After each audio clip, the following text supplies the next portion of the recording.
just sharing.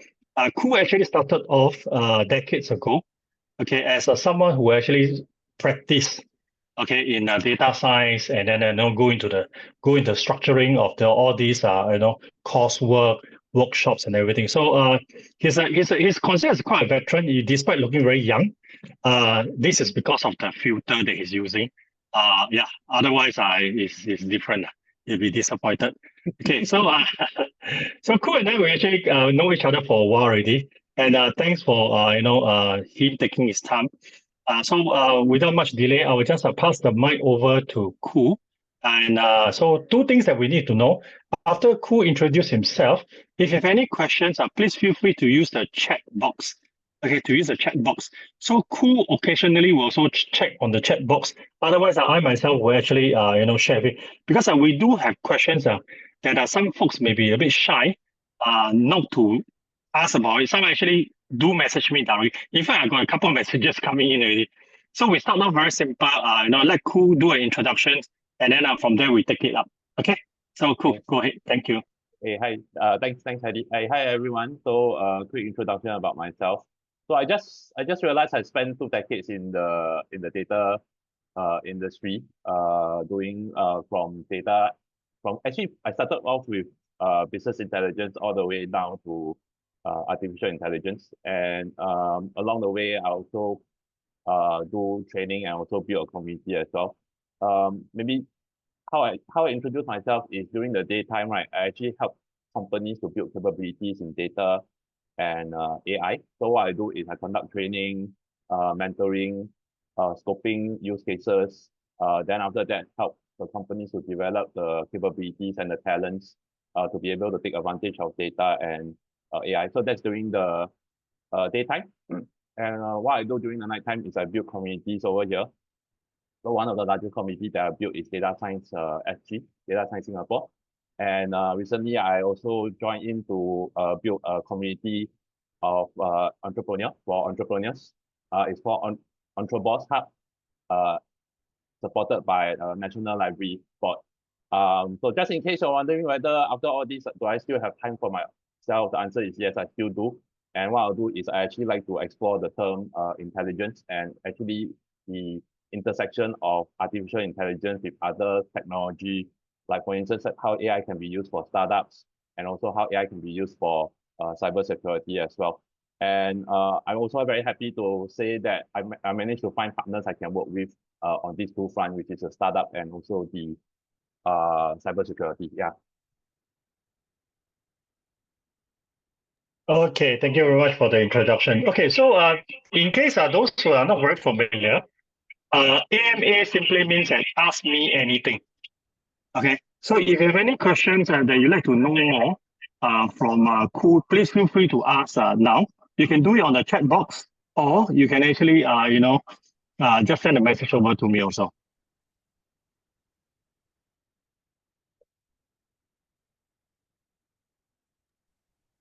Okay, any questions? Anybody want to kickstart first?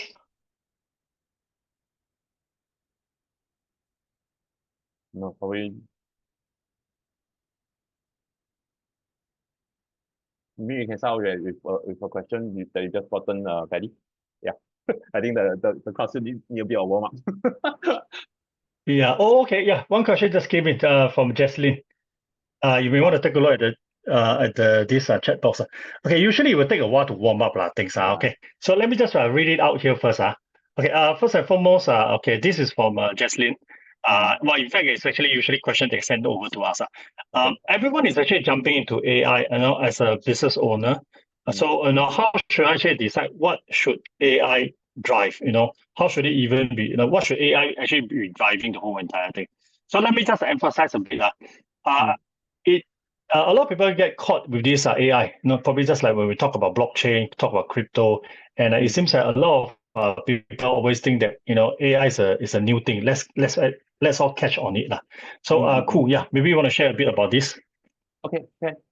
So first thing, let's clarify first. AI is not new. AI, this term actually was coined in 1956 by this professor called John McCarthy.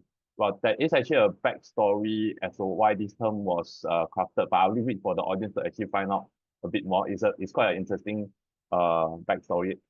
So however, what happened is there were a few iterations from then to now lah.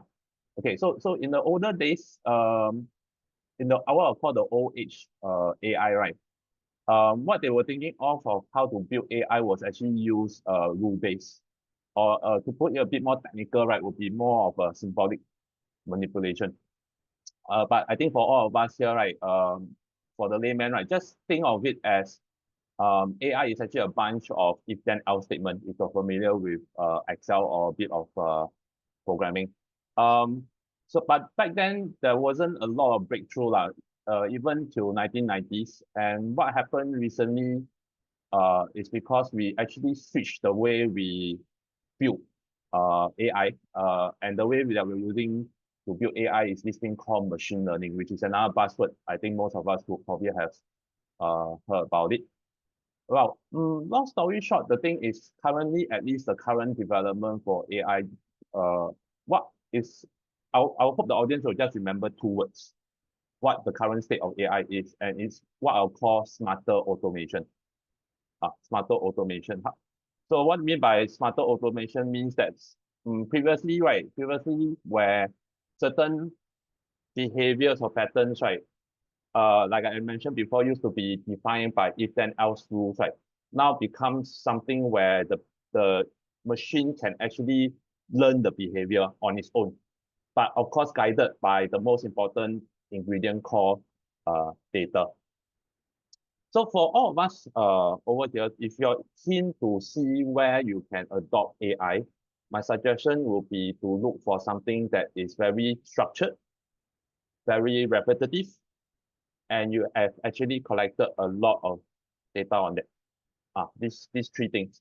Once you have these three things, then I will say it is a candidate for smarter automation. Not necessarily it can be smarter automation because there are other factors involved, like how good your quality, how good is your data quality, what kind of data are you collecting, when you want to automate, right? What are the costs of automation? Like for instance, what's the cost of setting up the infrastructure, maintaining the infrastructure? Where do you find the talents to maintain the infrastructure, and so on and so forth? And let's not forget that this AI is going to be adopted into the business. So it means that it has to be integrated into the business process as well. And last but not least is, I would say most of the time when you adopt AI, right, is also experimentation, which means you also need to collect data and understand whether this implementation, is it a successful implementation or not. Yeah. So these are the few considerations to think about like when you want to adopt AI. But at the end of the day, right, I would just say anytime when you want to adopt something like advanced technology, always remember this statement I'm going to make. And I hope this statement will be something you take away from this AMA at the end of the day. And that is any technology project, whether is it advanced or not, right? Most important thing is the value generated from the project must be greater than the cost. Any project otherwise, where the cost is greater than the value, right, will never succeed. Will never succeed. Yeah. So remember that. Yeah. Okay, thanks, Koo. Yeah. Yeah, that's actually quite a deep dive to it, even though you did reply in a very layman's term. Because I think one of the good thing about it is that these days AI can actually really go very complex, and people actually do get confused. So Yeah. yeah, what other questions that actually came in? This is actually what's the next big thing after ChatGPT? I mean, you probably have to take out your crystal ball already. Let me dig out my crystal ball. Give me a second. Okay. What's the next big thing after ChatGPT? It's a bit hard to say though. I mean, I'm not at the forefront of development, to be fair, because the forefront of development for AI, for advanced AI at least will be, I would say it will be mostly the US and also in China as well. These two are the places where I would say AI is actually flourishing.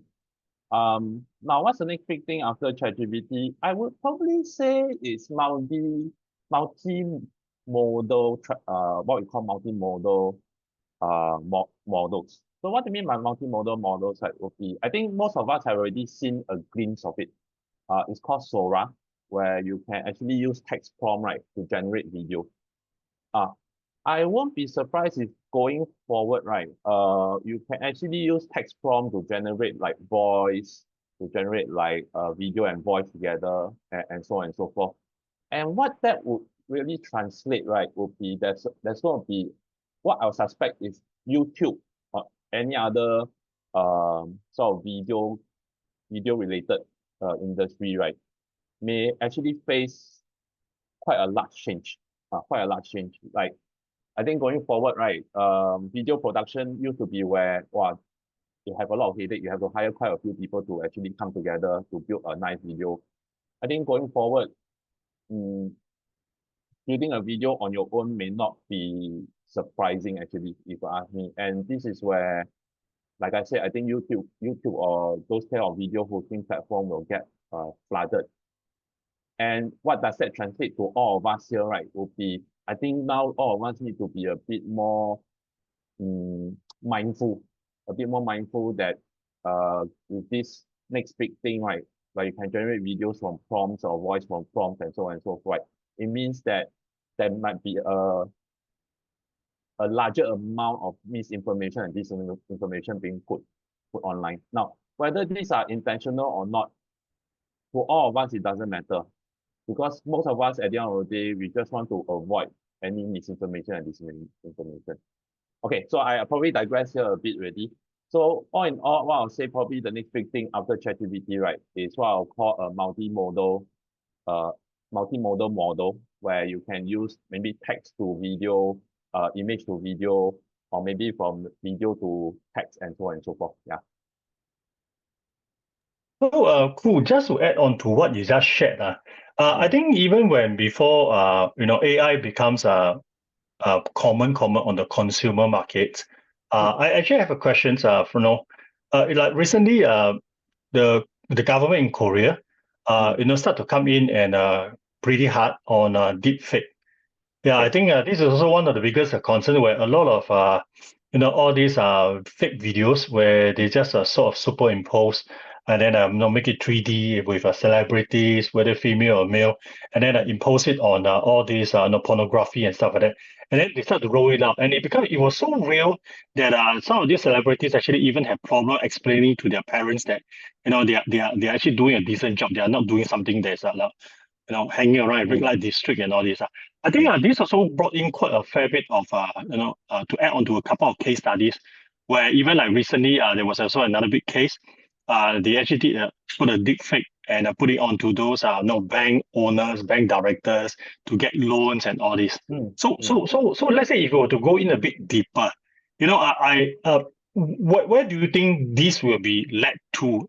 Because especially where it started being used on the deepfake with an ill intention. At the end of the day, I would say any technology, right? In fact, the thing is, I wasn't joking when I was discussing with some of my friends. I was saying that if you want to understand the latest technology and how it can be used, how it can be used, right? You should actually monitor. You should actually monitor the hacking industry, the crime industry, and also the porn industry as well. This is where you can actually be able to see how is it being adopted, and you also can quickly see what are the possible bad benefits, disadvantage that it might actually bring about. To be honest, I don't really have an answer for that right now, as in like how do we overcome all this. The only probably what I can suggest as a solution, right, is you now have to be very mindful of the track record you're producing. You have to be very mindful of the track record that you're producing. So what do I mean by that, right? So let's say, for example, if you are known to everyone else, right, that you will help a senior citizen to cross the street. Let's say you have built that kind of track record and reputation, right? And then now there's a deep fake video that shows you slapping or maybe beating up a senior citizen. Then there's a very good chance that people will then give you a benefit of the doubt. knowing that you, based on your past records for the last few years or for the last few decades, right, you have been helping senior citizens to cross the street. So at least that will create some doubts into other people, and they and you it will make them so confident that, oh yeah, I know who's cool is like that one. He whacked senior citizen before, so I believe this video altogether. Yeah. So that means they still need to have some form of education. Yeah, some form of education, and I think personally, for all of us here, if you want to counter this sort of deepfakes and everything else, is to build your reputation up. Build your reputation up to where you want it to be. So it's also the reason why I like to do like podcasting and also like write the newsletter. And my newsletter is all focused a lot more on AI, on data, and on lifelong learning and stuff like that. So that you can don't always believe what I say, but you can also always check out the breadcrumbs, the newsletter that I've left behind, to validate and see whether Koo is Koo really that kind of expert. Okay, thank you very much. Yeah. So so this actually brought to the next question. This is from Sam. So the question is that in the current era where data and also of course personal data is the next commodity. Okay. So how can we actually ensure that we know that our data is well defended? Okay. Wow. That's actually a very good question, and it's something that I get a lot from my non-data friends. Um, this is what I suggest lah. At the end of the day, right, you have to ask yourself this. You're in a transaction, and the company is asking for your data. So you have to ask yourself, is it worth for your data, right, to what I say cross the line? When I say cross the line means that maybe from your mind, right, over to the service provider. So you always constantly have to think about that. Whether is it worth to exchange your data over and get the services that you want. Like a common example I always give, right, is if for most of you who are familiar with Facebook in the older days, right, where, hey, would you like to know which Disney prince you are or which Disney princess you are? And then just because you want that kind of information, right? Then you say, okay, can, no problem. You click yes, agree to all the terms and agreement, and then all your data just cross over. Just because you're so curious about it, to know whether which Disney princess or which Disney prince you are at the end of the day. So the question is it worth it or not? Now, I can't answer for you whether is it worth to exchange your friend's data, your own personal data, your status with Facebook and all this, right, over to the person who set up the test, just to be able to know you fit which Disney princess or Disney prince. But at least for me, I wouldn't do that. So coming back to answer the question, right, I will say know the value of your data.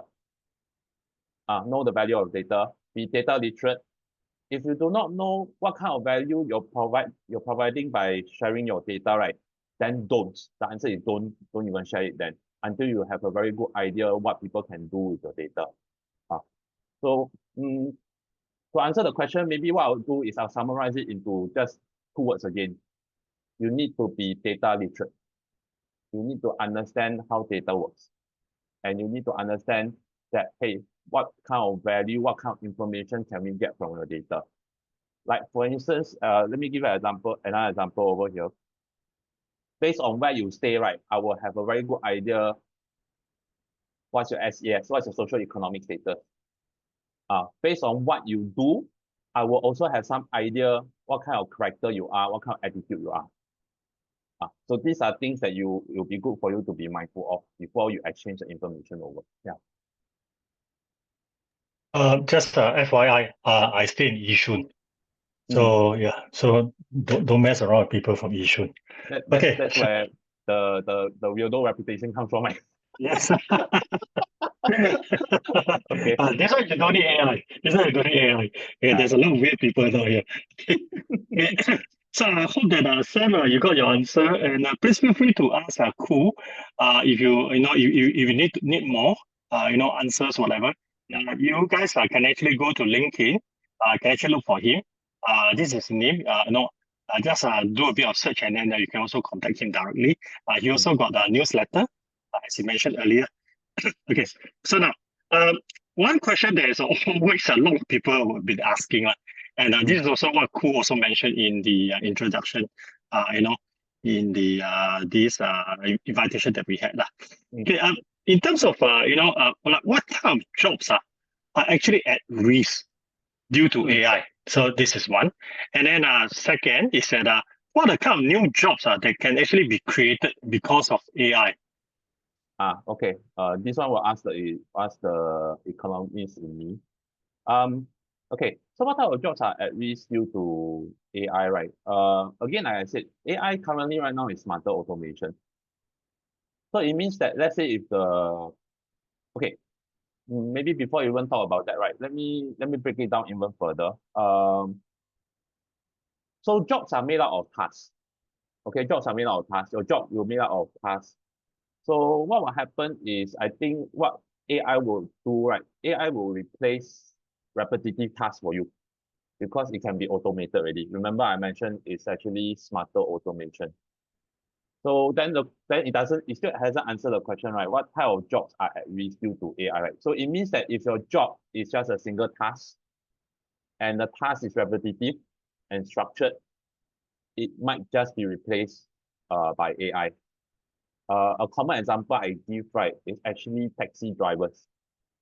It's actually taxi drivers, or maybe bring it a bit further out, right, will be um those truck drivers, right? Those truck drivers, those long haul drivers in the US or in China, right, where you just have to drive from one point to the other point, to do the loading, to do the loading and unloading. So that is a single task actually, and that one sooner or later, I think it's sooner if you ask me, soon will be replaced by AI. Okay, so the point I'm trying to drive at is this: if AI will replace tasks, and if your job is a single task, then the answer is those jobs will be likely replaced by AI, especially if they're repetitive and structured. Okay, so that will answer the first question: what type of jobs will be at risk? Now, what kind of jobs would be created, right? Because of AI, actually, there's a lot. One of the, in fact, the thing is one of the biggest uh job right now that we're trying to sort of replace. Right? A lot of companies are trying to help people do it, right? It's this thing called data annotation. Okay, so what's data annotation? Right? Basically, data annotation is you are labeling data. Now, you may say that, labeling data should be quite easy, right? That's not true, because how you label the data will impact how the algorithm is being trained. If you label it well, then the algorithm will also do well. Uh, so this is where data annotation is needed, and we need people with good skills with a good understanding of how algorithms work, right, to do that data annotation. So data annotation is only just one of the more jobs that will be created by AI. The other one will be, of course, training the algorithm for AI. So that one usually will be either a data scientist or data scientist or AI scientist, and so on and so forth. Then of course you got the engineering bits as well, which is how to engineer infrastructure and IT infrastructure, right? That can take in the data, ingest the data, then after that output the data, all within the required business parameters. What do you mean by required business parameters, right? Let me give another example for that, very straightforward one. We all know that for those of us who are on Netflix, right, we know that Netflix actually do recommendations to you. And you know that the recommendation is actually real time. Back end, actually, there's a lot of engineering work just to make sure it's real time. Netflix know that it's important to have real time recommendation. If not, right, what will happen is when you go into Netflix, you just keep on seeing a lot of buffering, and you don't get any recommendation at all. And if you don't get any recommendation at all, right, I think most of us, right, our appetite for watching video will actually be turned off. You may just go to Netflix competitor, which is YouTube, maybe YouTube, and so on and so forth. So if you ask me what are the new jobs, I will say there are many, many new jobs. Maybe let's take a step forward, right? And you might ask, so this kind of new jobs, right? What kind of skill set do we need? The skill set probably I will say to put it in a nutshell, right, is two, computer engineering and mathematics. These two skills will be very much needed going forward if you want to work in this space of AI. Yeah. Okay, so based on your last sentence, I Mm, think this is also one of the questions I received. mm, There have been a lot of talks about you got to learn how to do coding. mm, No, just as early as 5 years ago, mm, lots of kids, parents are being encouraged to say, hey, send your kids to go to learn coding. mm, And then fast forward 5, 10 years later, mm, apparently now there are also some evangelists coming and say, you don't really need to learn coding because the AI can actually write itself. The AI can okay. actually write the coding. The AI can actually do an apps. I mean, there are even some pushing things like you can actually develop apps within 30 seconds. You can Mm, develop within 30 minutes or stuff like that. So when we talk about all this, first there are three things. Number one, it's sort of like put all those existing programmers, designers, UI, UX, backend, middleware, whole bunch of people irrelevant. That's what the message has been going out. Okay, mm, then the mm, second is that if AI can actually write AI, and then AI can actually QC, but the mm, problem is that AI may not have an interface with people of exactly what they want. But mm, the other argument is that because AI is already collecting so much data, okay, so they may actually know that if you were to develop an app, this is who are the target audience, and therefore they can mm, structure everything. So this is the second one. Then the mm, third thing is that why should AI write an AI? Yeah, why should AI create an app? No, for no reason. So that means there must be a trigger point. yeah. So when it comes to a trigger point, does it simply mean that only business people are needed, whereas engineers, scientists, mathematicians, anything that's related to calculations are not required? I mean, there's no right or wrong, but this Sure. has been quite a bit of a contention point where a lot of people actually raise that, hey, you know what, engineering may not be required to study. Mm, So since AI can write on it, yeah, what mm. do you think? Cool. Okay, so this is a question I get quite a lot, and I tried to answer that question actually in one of my newsletter issue. You can have a look at it, but let me give you all the gist of it lah. Now, um, the thing is, okay, so a lot of people got scared by, hey, will I be replaced by AI and so on and so forth. Now, I don't think you need to unless you realize that you are below average. So in this case, what I mean by below average means that let's say if your particular skill set can be done by ChatGPT already, and in fact, the thing is you yourself cannot exceed ChatGPT, right? You either work with ChatGPT or you may decide that, hey, maybe this is not the right task for me. And then that means that, hey, is there a way for me to re-engineer my work then, if that's the case? So whether are you below average, in this case, the average will be ChatGPT. If you are above, then this is where you can use ChatGPT to enhance your skill set. But if you're below ChatGPT, then probably this is time for you to actually ask yourself, hey, is there a way for me to catch up over? Or maybe it's time for me to replace the task um, with something else. That means re-engineer your job.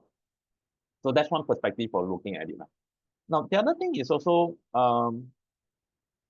I think a lot of people overlook. So just now Paddy was saying that there's a lot of all these coding boot camps, and then a lot of parents are actually sending them for these boot camps and all this as well, right? Then after that, now since ChatGPT or this large language model can now do coding better than the kids, right? So does that mean we don't send the kids over for this type of coding boot camp? My answer to that is actually no, no. I think most of you may, I don't know whether you'll be surprised by that, but I kind of feel that at the end of the day, I think a lot of parents should need to remember this. You go to a coding boot camp, right? You're not learning coding. You are learning logic. You are learning how to code logic.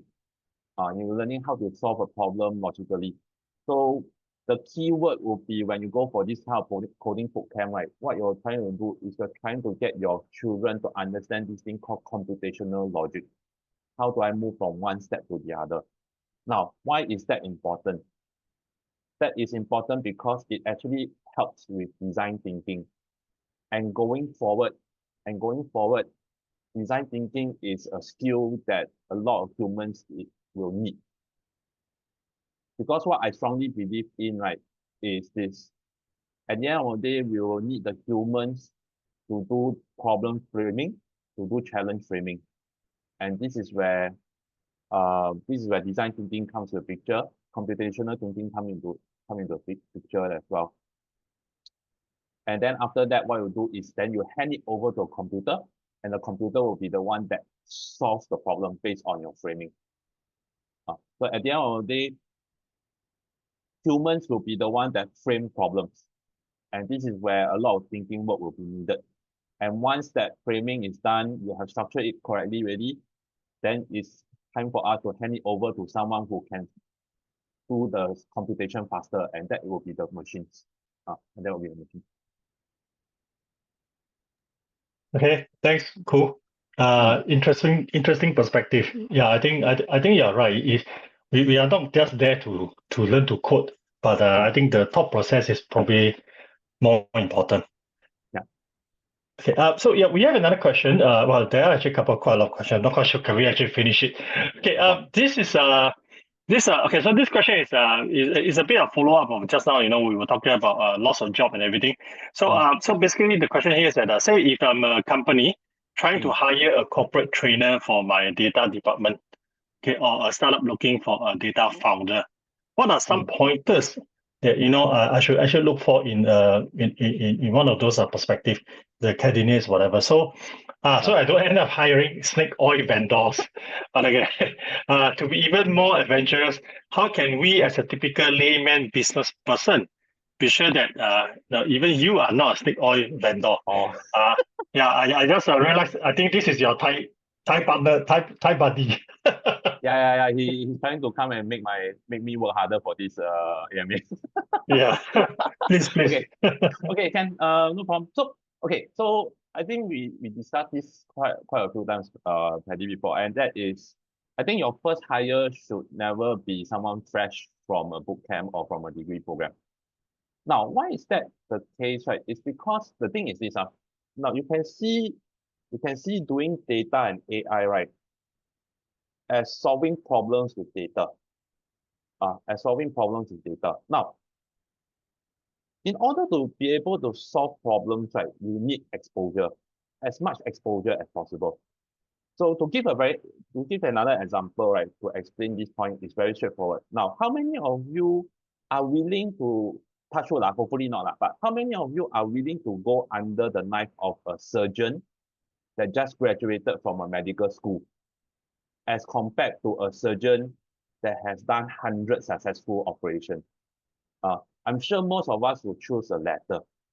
Which means what? Which means actually similarly, if you want to find someone who's able to solve problems with data, he or she should have demonstrated experience, and not someone just graduated from a boot camp. So with that in mind, right, to answer Charin's question over here is this: look for experienced people. Look for experienced people. Now, you may say that, look for experienced people. Does that mean that I have to pay the experienced people? Now, it depends on your network. It depends on your network. So if your network actually have someone who is experienced in data, maybe you can try and tap on him, like maybe show him a few of the CVs, ask him what's the problem that you have, and so on and so forth. Then if you can maybe pay the person 1 or 2 meals, at least he or she needs to survive in this harsh world also, right? Where the prices are also increasing as well. Sorry, cool. Yeah. One meal as the food, or we are talking about 1 million? One meal, MEAL. Well, 1 million I also don't mind lah. Yeah, because we are Singaporean, we tend to Singlish a bit. Yeah, I know what you mean. Okay, so yeah, best is to find someone experienced to help you to do a bit of hand holding for with you lah, when you are trying to build up your data capabilities and so on and so forth. Now, the other thing is also why I don't recommend your first hire from the boot camp, but rather someone experienced, right, is this, each and every company start off very differently. So some of them may have very good data infrastructure already, but may not have use cases. Some of them may have a lot of use cases already, but do not know how to set up a good data infrastructure to support these use cases and so on and so forth. So this is where someone very experienced can come in, right, and propose, look through the whole thing, determine what is most important and what is not, help you to prioritize which one to go first. Should it be the data infrastructure? Should it be the use case? Should it be the talent development and so on and so forth, right? Then after that, you yourself, after looking at this road mapping that is done for you, you then determine where you want to take your company to. Then I think that will help a lot. Because what also complicates how you can use your data and all this, right, can be complicated further by other business factors, like for instance, what's your revenue model, what's your market, which market are you going into, and also where you are established, whether do you have the talent, where you are, do you have the talent, or do you have to remotely hire the talents, and what kind of talent do you really need? Do you need someone who is who can do text mining? And if you need someone who can do text mining, right, how do we know whether this person actually knows how to do text mining and so on and so forth? So there's all these other factors that comes into consideration if you want to build a successful data capabilities. Yeah. So it's best to have someone experienced to look at it for you. Thanks. Okay, this is the next question is actually quite relevant to what you just mentioned.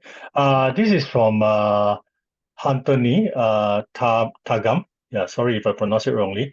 His question, it was actually said directly. What are the most effective monetization strategies for AI products in today's market? So just to expand a bit, I think one of the questions that a lot of people that we see a whole chunk of AI products coming out, and sometimes you see there are some same variations.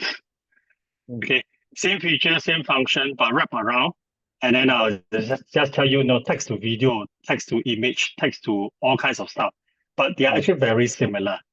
And after a while, you see that it becomes like a mass production, and it can be quite confusing. And the gaps between each and every one of them in terms of function and features may be similar, or if not too much same variations.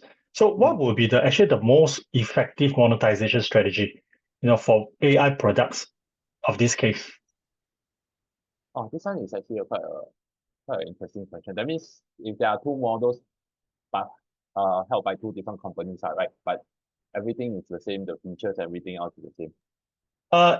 Yeah, in a way, yes. But to be honest, I myself actually use some of these tools. Okay, for example, I think like text to image. Sometimes it's actually only to realize that it's actually come from the same company, but they just do a bit of wrapping here. They give you a bit of different. Some of them give you a very good variations of this, good variations of that. So that can be actually quite confusing. So for someone who actually produce or had come up with their own AI products, what would be the kind of best way to monetize? I mean, you may not have all the answers, but I think this is quite a common question because I think it has probably reached a level where people start to produce their own or develop their own AI tools and then push it out to the markets also. Yeah. Okay. So just how I mentioned before already also, just how I mentioned before, like, even two companies, they may not be going for the same market. So at the end of the day, the other thing you probably need to think about is I would say your product market fit, which means you have to, even though you may have the same model, same features and so on and so forth, right? But if you're serving two different markets altogether, then you should hopefully, but then so there's a very good chance that slowly the model will also differ as well in terms of recommendation to the two different market, especially if you have if your model has this thing what we call reinforcement learning. That means you take the new data in and then try to improve on the model itself. So that is one way of differentiating the product, the two AI products, even though they start off as very similar. So because they could be serving two different markets, and this is where then you have to collect more data, right, to be able to do a better product market fit. So that's one way of differentiating. Another way of differentiating, right, would be your business processes, because all the models that you probably will use, like you also need to have supporting processors. So just now, I think an example that Paddy you gave was like two similar algorithms and all these are right. They're actually held by the same company, but you came across these two different algorithms. So what can be done to differentiate would be maybe, for instance, two different interface. Maybe one is only just on mobile, another one is just maybe on tablet instead. And you optimize based on the the platform that you're offering, and so on and so forth. So I would say you can differentiate uh based on the market you're serving and probably also the business processes that is used like to support using the models. Uh, Yeah, it's a simple question, but definitely not easy answer. yeah. Definitely not easy uh, answer. yes. Yeah. Okay. So this was actually sent to me privately also. Okay. I think you probably answered some of it earlier, but let me just read out the question. How can startup actually make use of AI to scale? Okay. Okay. Okay. So this is a very interesting topic I've shared. In fact, the thing is, this question actually is a one step advanced really compared to the other question that I usually will get, and that is, should startup even do AI in the first place? Um, okay, to answer that, I do believe that startups should know how to use AI to scale. I think that one is important, especially in this day and age, right, where returns are very important. So it's very important for us to quickly move to the AI, move to AI and using AI to actually scale the processes up. But having said that, right, before we go into all this using AI and all, right, I think most importantly, what I want a lot of startups to realize is this: you need to collect the data. You need to collect data. You cannot just say, I want to collect data when I want to build AI, because it takes time to build good quality data. Uh, so for a lot of startups who are here, and maybe later on when you're watching the video, right, I will strongly recommend to start thinking about how to collect data and how to collect good quality data. Because the good quality data can impact the kind of features, the kind of understanding you get from your products as well. So it's important to plan the whole thing, because it's very important, and it also can impact how you do your fundraising later on as well. Uh, so I will say, before we think about how do we scale with AI for startups, right, the first step is think about how to collect good quality data. And again, I have to go back to this point, and that is, if you want to know how to collect good quality data, it's always good to look for someone experienced who has worked with data for quite a while already. So when I say quite a while, maybe let me quantify that a bit as well, because some people will say, hey, maybe work on one project is also quite a while. No, actually not really the case. What I will see, what I will say based on what I've seen so far, right? You might need someone who has worked on maybe 4 or 5 projects beforehand, to determine, then he or she may be in the right position or right experience, right, to share with you how to collect good quality data at the end of the day. But of course, also it depends on the kind of experience, the kind of career, or the kind of job that he or she has done before. Okay, thanks. Yeah, this is not easy question, definitely. So just to add on to what you mentioned, working with someone with experience and everything. So there's always this question that a lot of people, especially non-tech guys, they see it from a business point of view. Say, hey, you know what?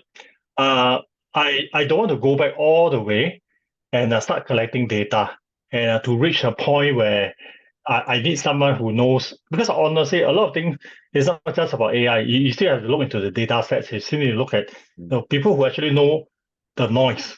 Okay, what's the difference between the white noise, the kind of stuff. But is it widely available for people who just, I mean, nowadays we already seen quite a lot. People can actually just buy the data off the shelf. Something like a supermarket. I want to collect, I want to buy data. Maybe let's say for example, Chinese working moms with credit cards. Okay, that's the persona. And then I want to collect every Chinese working moms with credit cards. okay, at the age of 35 to 45 to 50, and straight Mm. away I want to buy all this data. Is this advisable? Okay, so I don't recommend people buying data. I recommend people collect as much of their own data as much as possible. Okay, why is that so, right? Let's go back to just now we were talking about how do we differentiate our AI product out, right? So another way to differentiate your AI product out from the rest, right, is you may have the same algorithm, back end at the same algorithm, right? But the data that is used to train the algorithm can be very different. And this is where then the prediction or the outcomes may be different as well. So if you think about it, right, if you can access the data very easily, that means you buy the data over very easily. Who is to say your other competitor also cannot do that as well? Right? Because it's just a matter of price, whether your competitor can afford the price to buy up the data. So that's one point. The second point is this. I'm a strong believer that you should plan how you collect the data. But if you don't do that, what will happen is you lose some learning experience about your data. You lose some learning experience about your data. So what do you mean by learning experience of your data will be like, for instance, a common example that is shared, right, would be like, for instance, hey, how come if I look under occupation, a lot of them is fishermen, but I'm in the city. Oh, it's because the default selection for occupation, right, is fishermen. You won't know that until you look at your own data or you start collecting your own data. So if you buy the data from someone else, you also lose that kind of learning experience about your data, about the nuances inside your data as well.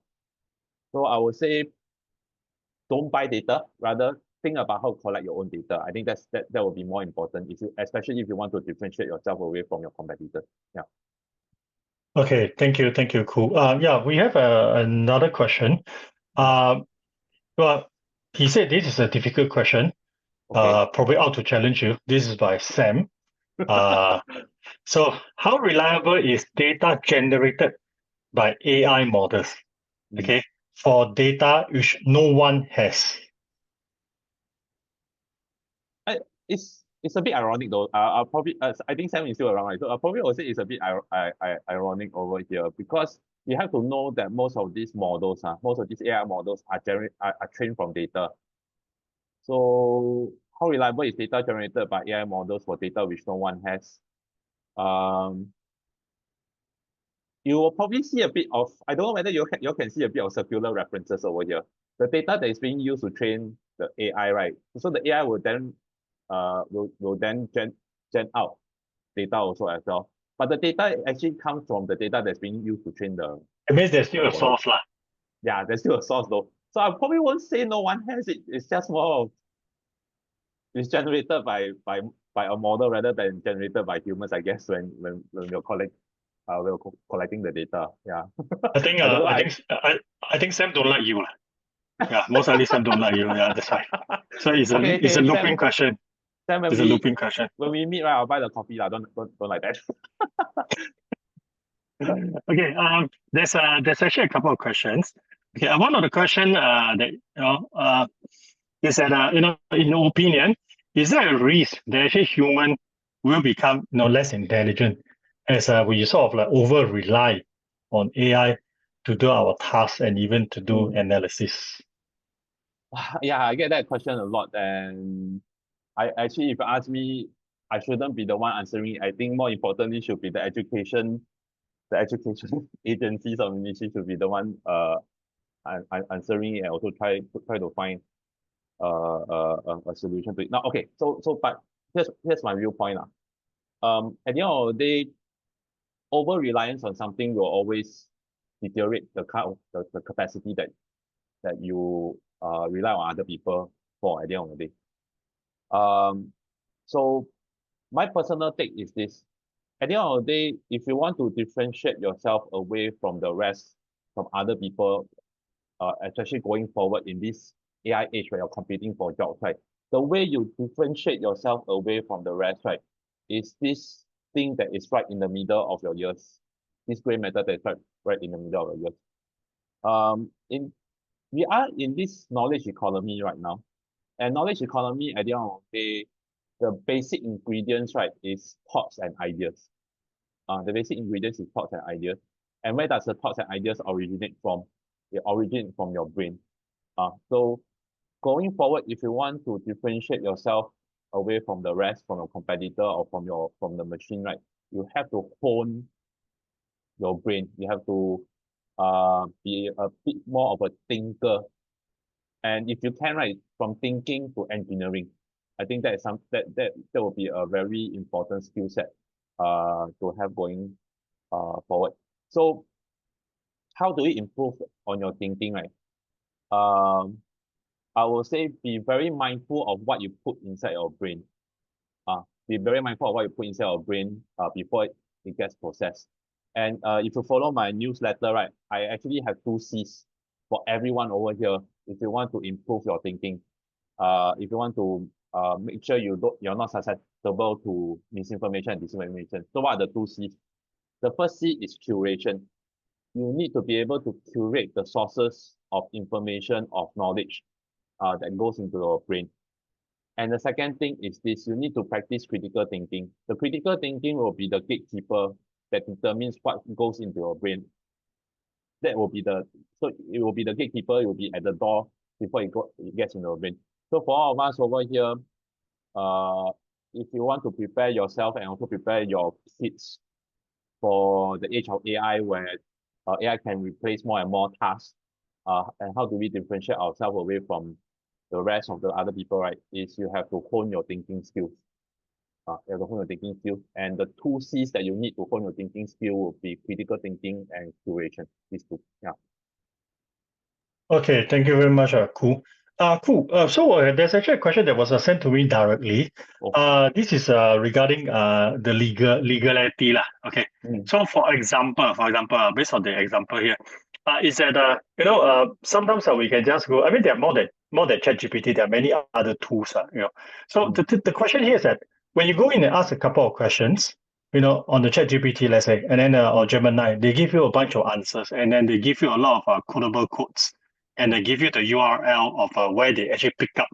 But we also know that there are also a lot of data that are fillers. So that means they may give you 5 URLs that they took the certain information from there, and then they probably take from other places and then come up with a whole chunk of it. Okay, like there are some, for example, there's the very popular service called Designer, that you can actually create a book of 100 pages, 200 pages, give it a couple of storylines, give it a couple of characters, and then they can just pick everything in. Okay, so in terms of the legality of it, the problem here is that when you put everything in, and then let's say you publish your own book, you publish your own reports or whatsoever. Okay, and then somehow, somewhere, for whatever reason, if you're going to use another AI tools to check whether is this actually taken out from a few other sources and then jumble them together. So where does the legal comes in terms of the one who is probably an author, okay, or the origin of the information versus the one who asks the question and put them together? Yeah. Okay, so first thing first, I'm not a lawyer lah, so it's a bit difficult for me to answer it from a legal perspective lah. But it's also an interesting question. I am trying to find an answer for as well. So I think the caveat here is I do not know the answer. But the caveat here, but what I would like to share is this is what I read. This is what I read. I recently came across this book called Who Owns the Statement? Who Owns the Statement?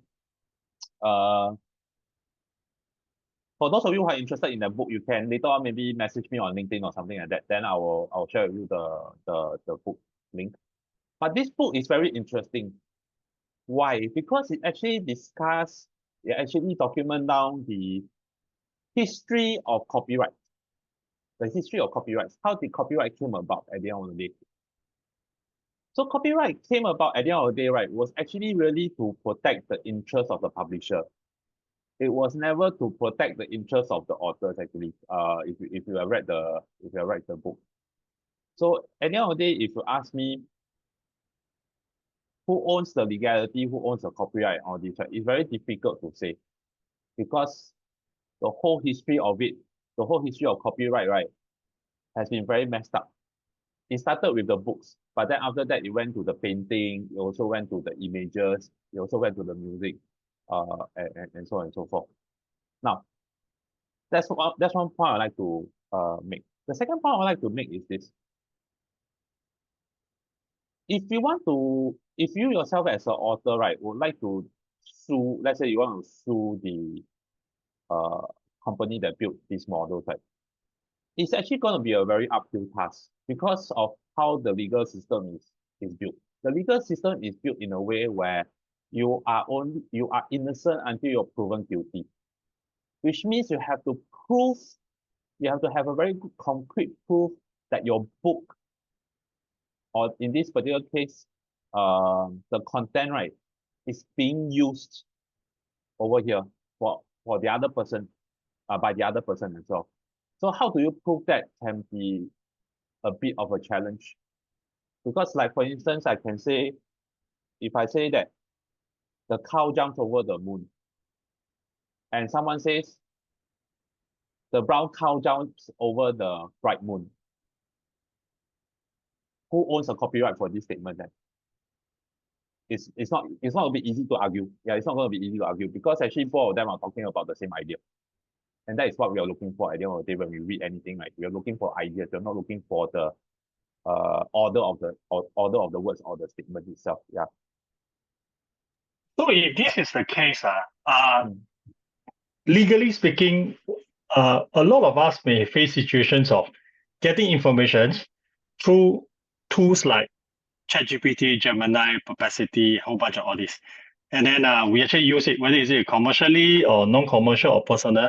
So will you foresee, I know you're not a lawyer, will you foresee a case of, all these owners of this content or, coming after each and individual of it under the copyright laws?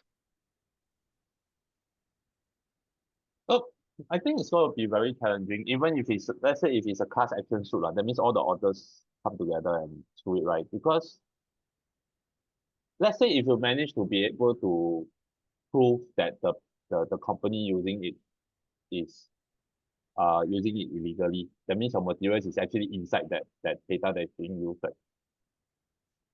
The next thing then will be to discuss about compensation.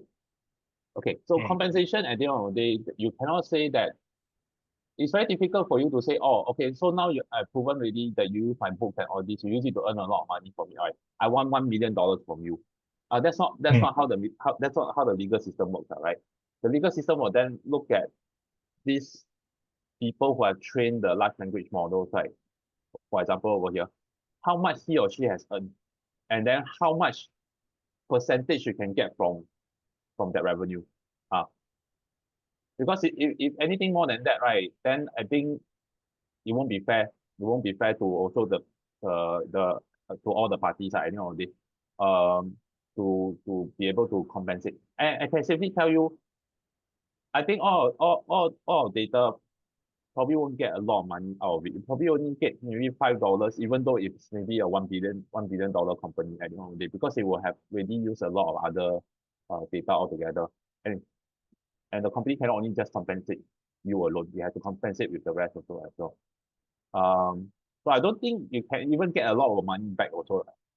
Even if you manage to sue the company successfully, or you manage to sue the person who used the material successfully. Yeah. Okay, thanks. Yeah, I hope that answer to one. Actually, in fact, two folks actually messaged us directly about this question. Yeah. Interesting. So I think people do concern, especially if you're running your own business and somehow you pick all this information out and then you publish it. So yeah. Okay, thank you. This is coming to an end already. It's 8:04. If there are any more other questions that we may not have been able to answer, please feel free to reach out to Koo, to learn more. You can always reach out to him directly, or if not, you can also go to our website. Just now the one that was shared. you can actually go to startupstorm.asia. There's actually a 7 days trial. Just Mm, go in, and then Koo is actually inside as one of the contributor for the newsletter. But it's actually not difficult to find him and message him directly. mm. So last but not least, thank you very much, for spending the last 1 hour with us. Cool. Anything to wrap up on your end? Um, no, I think that should be ready. Oh, if you can, please have a look at my newsletter, and yeah, if you feel that the content is something that you like, right, please give a subscribe to me. It means a lot to me actually. So I'll just put the link. I just put the link on the chat itself over here. So yeah, if you're interested, do have a look at it. And I always like to discuss a lot about anything that's related to AI. Um, so feel free to reach out to me on LinkedIn as well if you got any questions on AI. I'll be keen to discuss with you. Yeah. Oh, thanks for putting up the link. Yeah, can, no problem. Okay, so thank you very much, everyone. I hope that you have a wonderful evening. And yeah, any questions, just feel free to reach out to us. Thank you very Thank much. you. Okay, bye bye. Bye bye.